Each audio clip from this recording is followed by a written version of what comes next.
Welcome to Riyaz recipes and tips. இன்றைக்கி நம்ம சேனலில் ரொம்பவே சுவையான தக்காளி வெங்காய தயிர் பச்சடி எப்படி செய்கிறதுன்னு பார்க்கலாம். இந்த ரெசிபி வந்து பார்த்திங்கன்னா பிரியாணி, புலாவ், அப்புறம் சப்பாத்தி, பரோட்டா இந்த மாதிரி எல்லா ஐட்டம்ஸ்க்குமே வந்து ரொம்ப சூப்பராக இருக்கும். வாங்க எப்படி செய்கிறதுன்னு பார்க்கலாம். இதுக்கு தேவையான பொருட்கள் என்னென்னு பார்த்தீங்கன்னா, ஒரே ஒரு பெரிய வெங்காயம் எடுத்து நல்லா குட்டி குட்டியாக கட் பண்ணி வச்சுக்கோங்க. ஒரே ஒரு மீடியம் சைஸ் தக்காளி எடுத்து அதோட சீட்ஸ் எல்லாத்தையுமே வந்து விதைகளை வந்து நீக்கம் பண்ணிவிட்டு அதுக்கப்புறமா கட் பண்ணி வச்சுக்கோங்க குட்டி குட்டியாக. ஒரு 4 புதினா லீவ்ஸ் எடுத்து க்ரஷ் பண்ணி வச்சுருக்கேன். ஒரே ஒரு கப் அளவுக்கு பிளெயின் கர்டு, அப்புறம் தேவையான அளவு சால்ட்டு, ஒரு பிஞ்ச் அளவு பிளாக் பெப்பர், ஒரே ஒரு பச்சை மிளகாய். அது வந்து ஆப்ஷனல் தான். நீங்கள் குழந்தைங்களுக்கு கொடுக்குறதா இருந்தால் பச்சை மிளகாய் வந்து ஸ்கிப் பண்ணிக்கோங்க. ஃபர்ஸ்ட்டு நம்ம எடுத்து வச்சுருக்கிற கர்டை வந்து கட்டிகள் இல்லாமல் நல்லா வந்து பீட் பண்ணிக்கோங்க ஸ்பூன் வச்சு.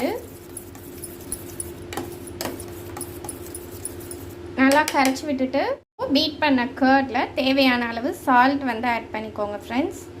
நெக்ஸ்ட்டு நம்ம நறுக்கி வச்சுருக்கிற பெரிய வெங்காயம், தக்காளி எல்லாத்தையுமே வந்து ஆட் பண்ணிக்கலாம்.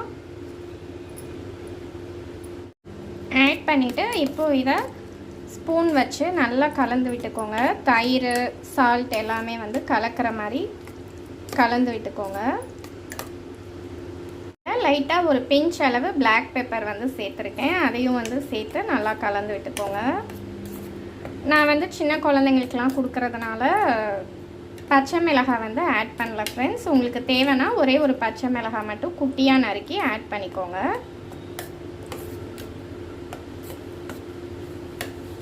நல்லா மிக்ஸ் ஆகிடுச்சு ஃப்ரெண்ட்ஸ். இப்போது மேலே வந்து க்ரஷ் பண்ணி வச்சுருந்த புதினா லீவ்ஸ் வந்து ஆட் பண்ணியிருக்கேன் ஃப்ரெண்ட்ஸ். வாசனை வந்து நல்லாயிருக்கும் நம்ம பச்சடிக்கு. இப்போது இதை வந்து ஒரு பிளேட் போட்டு ஒரு 15 மினிட்ஸ் வந்து நல்லா ஊற விட்டுருங்க. இப்போது 15 மினிட்ஸ் ஆச்சு ஃப்ரெண்ட்ஸ். பாருங்கள், நம்மளோட தக்காளி வெங்காய தயிர் பச்சடி சர்வ் பண்ணுறதுக்கு ரெடி ஆயிடுச்சு. அந்த 15 மினிட்ஸ் வந்து ஊற வைக்கும்போது தயிர், வெங்காயம் எல்லாமே வந்து தக்காளி எல்லாமே சேர்ந்து நல்லா வந்து ஊறி உங்களுக்கு நல்லா சாப்பிட்றதுக்கு வந்து சாஃப்டாக சூப்பராக இருக்கும். ஸோ அதுக்காக தான் அந்த 15 மினிட்ஸ் டைம்.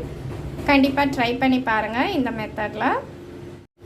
என்னோடய ரெசிபி உங்களுக்கு பிடிச்சிருந்தா மறக்காமல் நம்ம channel Riyaz recipes and tips subscribe பண்ணுங்கள் ஃப்ரெண்ட்ஸ். ரெசிபிக்கு லைக் கொடுங்க. மறக்காமல் உங்கள் ஃப்ரெண்ட்ஸ்க்கு ஷேர் பண்ணுங்கள்.